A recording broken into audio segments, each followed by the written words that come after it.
Yo ho, marineros de agua dulce, bienvenidos a la vida de un pirata. Aborden mi navío, pero les advierto que este no es lugar para temerarios. Si quieren formar parte de esta tripulación, primero deben de conocer todos los aspectos que forman parte de la vida de un pirata. Despreocúpense, yo les iré dando los datos uno por uno. Datos que les serían útiles para sobrevivir en esta vida.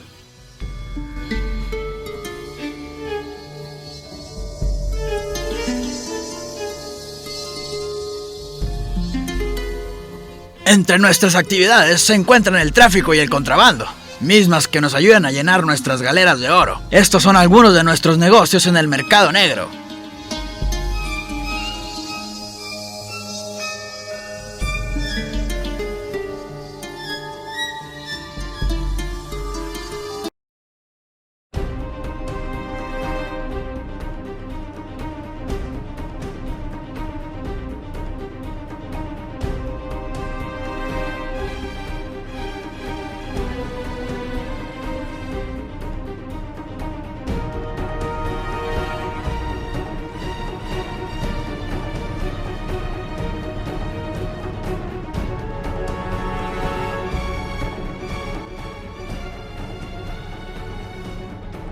Al hablar de piratas, vienen a nuestra mente muchas preguntas a responder. ¿Quiénes fueron estos hombres? ¿Cuáles eran sus móviles? Entre muchas otras. Este término ha tenido dos definiciones. Sería la primera la que nos compete en esta ocasión, el cual está asociado al individuo que cometía robos, incendios o secuestros en alta mar. La historia de la piratería ha ido asociada desde los más notorios como Henry Morgan y Barba Negra, hasta las mujeres como May Read y Anne Bonny. Esta actividad fue obra de asesinos, personas sin escrúpulos, capaces de lo que sea por dinero, desde únicamente robarlo hasta asesinar, inclusive traicionar a su nación, como fue el caso de las guerras napoleónicas al momento que vendieron secretos y dieron asilo a espías franceses. En la actualidad se tiene una imagen romántica de ellos, porque se los asocia con las islas tropicales y hay un encanto en torno a ellas.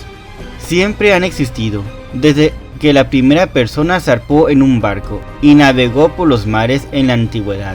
Hubo piratas en la antigua Grecia y el Imperio Romano. A los vikingos también los podemos tomar en cuenta. Existieron en China, la India, el Mediterráneo. Hoy en día aún existen hombres que se dedican a estos negocios. Ellos fueron la causa de que naciera la Armada Real o Guardia Costera, sobre todo con la intención de impedir el contrabandismo en los mares ingleses. Quienes cometen este acto delictivo han recibido diferentes nombres a lo largo de los siglos: pechelingue, filibustero, raquero, corsario, bucanero, pirata. Todos estos conceptos se distinguen entre sí por sutilezas que, sin embargo, resultan inapreciables para el marinero privado de su barco y degollado. Veremos el significado que se le ha adjudicado a cada uno de estos nombres y de dónde viene cada uno de ellos. Stuart Robertson, en su libro La vida de los piratas, señala que con frecuencia hombres jóvenes y audaces nacidos para vivir en el mar y ansiosos de obtener ahí sus beneficios a expensas de otros, ocupan un lugar especial en nuestra imaginación. Sin duda fueron delincuentes brutales y violentos, egoístas, sin escrúpulos y en decadencia moral. Ello no obstante, para el ojo moderno no carecen de rasgos que los redimen. En algunos momentos hacían alarde de un gran valor físico, de lealtad, de cierto espíritu emprendedor y de un encomiable sentido del igualitarismo, muy avanzado para su época. Un bucanero con empuje que asumía los riesgos de luchar para obtener su parte del botín, parecía casi un héroe. En esta ocasión nos abocaremos a hablarles sobre el botín que estos hombres tomaban después de cada uno de sus atracos, ya que si bien el principal móvil de estos hombres era la riqueza en oro y joyas, en muchas ocasiones también tomaban alimentos, agua u objetos que necesitaban para sus embarcaciones. También conocerán cómo era el sistema de pago entre estos hombres, mismo que era muy diferente al de los mercantes y la marina real, un tanto más equilibrado en la jerarquía de rango de pago, con el cual se reducía la disparidad entre la parte superior e inferior del escalafón. Acompáñenme en este recorrido.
El botín. En los ataques piratas, el objetivo era hacerse de una ganancia, en especial si se trataba de oro y plata, porque esto los enriquecía rápidamente, lingotes, monedas y joyas. Pero también se hacían de telas valiosas, así como víveres, entre los cuales podemos mencionar las especias, ron, canela, los cargamentos de azúcar, tabaco, cacao, etc. En palabras de David Cordingly en su documental Bajo la cubierta, estas últimas con la intención de venderlas. François de Guibert diría en su enciclopedia Los piratas, que inclusive tomaban bienes domésticos como el jabón, así como siempre intentaban tener mucha bebida, en ciertos casos robaban objetos que necesitaban para el navío, como sogas o anclas. Es decir, que con mayor frecuencia lo que estos hombres conseguían en sus atracos no eran riquezas, sino objetos que necesitaban para su vida cotidiana, cosas que necesitaban para sus embarcaciones, alimentos, agua y en ocasiones alcohol para poder subsistir en el mar por largas temporadas. También era indispensable mantener sus barcos en buenas condiciones para poderlos maniobrar con facilidad. De ahí la importancia de tener velas de recambio, anclas, herramientas de carpintería o incluso para cirugía y cocina. Como lo dijimos antes, también tomaban mercancías que pudieran vender o intercambiar en los mercados establecidos en puertos de almacenaje y distribución, así como en sus propios refugios, como el tabaco, el algodón, la madera, el azúcar, las especias, los textiles e incluso los esclavos. En el caso de los esclavos, si veían que tenían aptitudes marineras, los liberaban y reclutaban, aunque en la mayoría de los casos solo eran vistos como moneda de cambio. Muchas veces la presencia de estas personas a bordo de una nave era más que nada un estorbo, porque los piratas no disponían de mucho tiempo para cambiarlos de una embarcación a otra. Si ponemos el caso de que le prendían fuego a su atraco o provocaban que hiciera agua. Si sus presas oponían resistencia, aunque en algunas ocasiones dependía del humor de los piratas y su tendencia hacia la barbarie, la tripulación capturada podía sufrir graves actos de crueldad, o también podían permitir que se quedaran con sus naves, una vez que retiran el cargamento importante. Si era un mercante, los marinos podían terminar a bordo de un bote, con provisiones para pocos días, abandonados en mar abierto. También los podían recalar a la fuerza en una isla desierta, para que poco a poco murieran de hambre. En los casos donde no hubo ninguna resistencia, en ocasiones también podían ser masacrados. Pero con los pasajeros, si atacaban transatlánticos, a ellos los trataban de un modo distinto a la tripulación. Por poner un ejemplo, las mujeres podían sufrir de abusos sexuales. A los capitanes extranjeros y hombres procedentes de islas enemigas de la piratería, podían aislarlos del resto para imponerles castigos ejemplares. Si la embarcación apresada era mejor que la que usaron estos bandoleros para darle caza, el capitán podía trasladarse a la nueva nave y quedársela para sí. Es así como con el tiempo podían conseguir navíos mayores dotados de un formidable armamento, con lo que incluso podían enfrentarse en igualdad de condiciones con buques de guerra experimentados. El mismo Stuart Robertson nos lo explica de una forma perfecta en La vida de los piratas, al decirnos que si un pirata hubiera tenido la oportunidad de elegir el botín, habría preferido sin duda cofres llenos hasta los topes de oro, plata y joyas preciosas. Pero botines tan ricos como estos no eran lo más frecuente. Las monedas en general de plata, pero también de oro en ocasiones y acuñadas en distintos lugares del Imperio Español, eran no solo más comunes, sino también más populares entre los piratas por la facilidad con la que podían distribuirlas.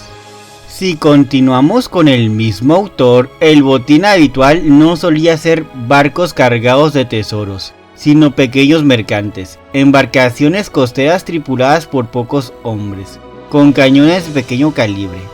Según el escritor, el saqueo típico, por tanto, no era el de las grandes riquezas de las Indias, sino sobre todo el avituallamiento común, junto con unos pocos barriles de mercancías, quizá algo de tabaco, arroz, algodón y cualquier otro elemento útil que pudieran encontrar en un barco, como por ejemplo anclas y velas. Una vez que era conseguida la presa, el capitán debía decidir qué iban a hacer con la tripulación, el cargamento y el barco, ya que antes de iniciar con sus travesías, los piratas debían reunirse para acordar cómo sería el reparto de cualquier botín que obtuvieran. A cada marinero se le entregaría una parte, y los hombres con cargos superiores recibirían múltiplos de esas partes.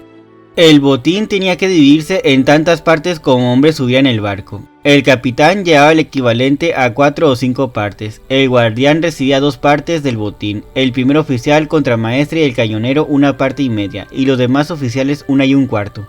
Mientras que el resto de los tripulantes tendrían que compartir de forma igualitaria. En el caso que hubiera niños a bordo, estos obtenían la mitad que los hombres.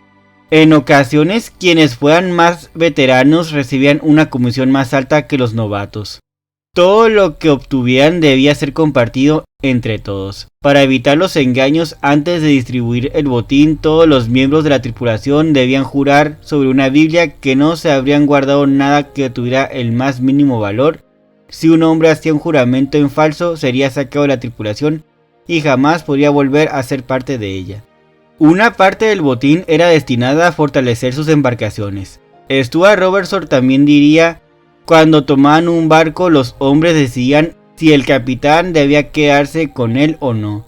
Si la presa era mejor que su propia nave, se la llevarían y pretendían fuego al anterior. Al robar un barco, nadie debía saquearlo y quedarse el botín para sí solo. Marcus Rediker mencionaría en su Villanos de todas las naciones, los piratas del Atlántico en Ciudad de Oro, que la distribución del botín debía estar expresamente regulada por los estatutos de a bordo, en los cuales se asignaban los montos a pagar a cada miembro de la tripulación en función de los cargos que desempeñaran e incluso de su destreza en el atraco. El autor incluso mencionaría que entre estos hombres existía un sistema de cuotas precapitalista para repartir sus ganancias.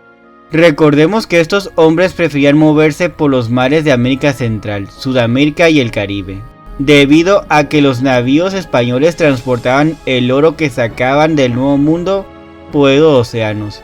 Es un mito el hecho de que enterraban los tesoros, en realidad lo que hacían es gastarlo. Después de terminar un viaje y ya en tierra firme, la tripulación dividía el botín, recién enriquecidos gastaban su fortuna en licor, comida y entretenimiento. Paul Beck en su obra Descubre un barco pirata mencionaría que ellos sabían cómo vivir al día, despilfarraban alegremente sus botines, bebiendo y jugando sin medida. Cantaban y jugaban profusamente, asumían riesgos personales y se burlaban de la sociedad convencional sin inquietarse por las consecuencias.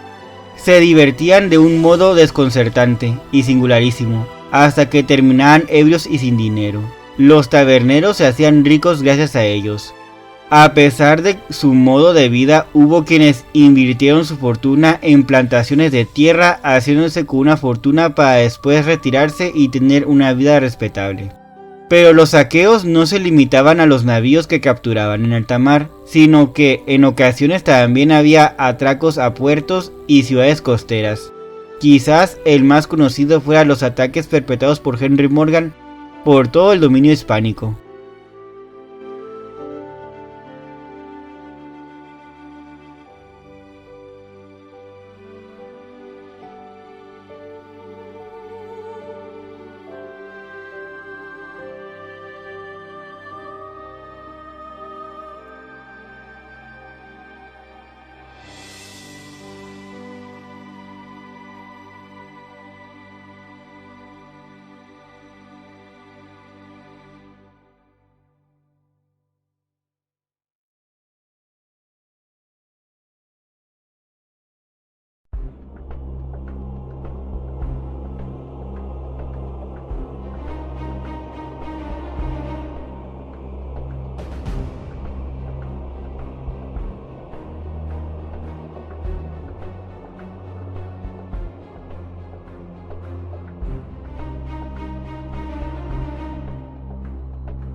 En conclusión, el mismo Daniel Defoe en su Historia General de los robos y asesinatos de los más famosos piratas mencionaría que los piratas revelan la misma astucia en el mar que los salteadores en tierra.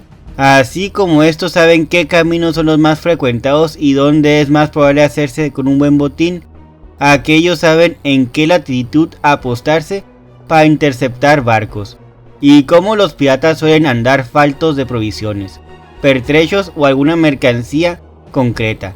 Navegan en busca de barcos con ese abastecimiento, con el convencimiento de que los van a encontrar.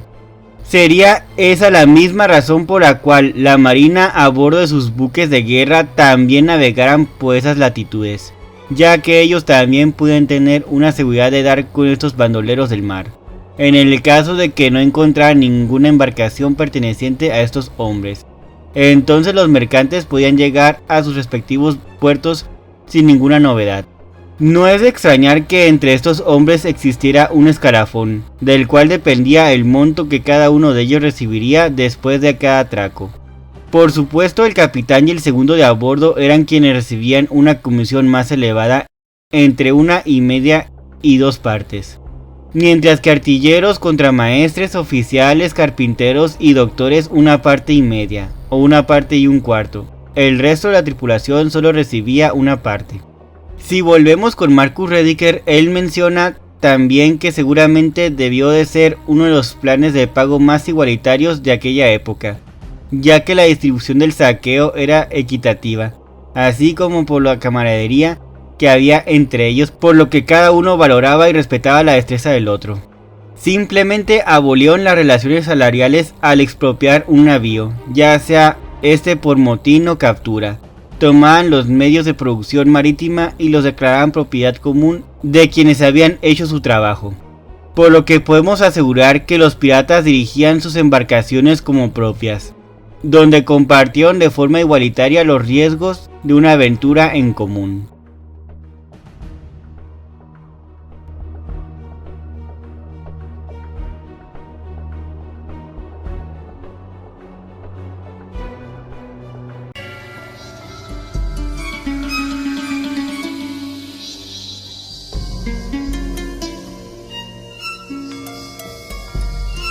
Grrr.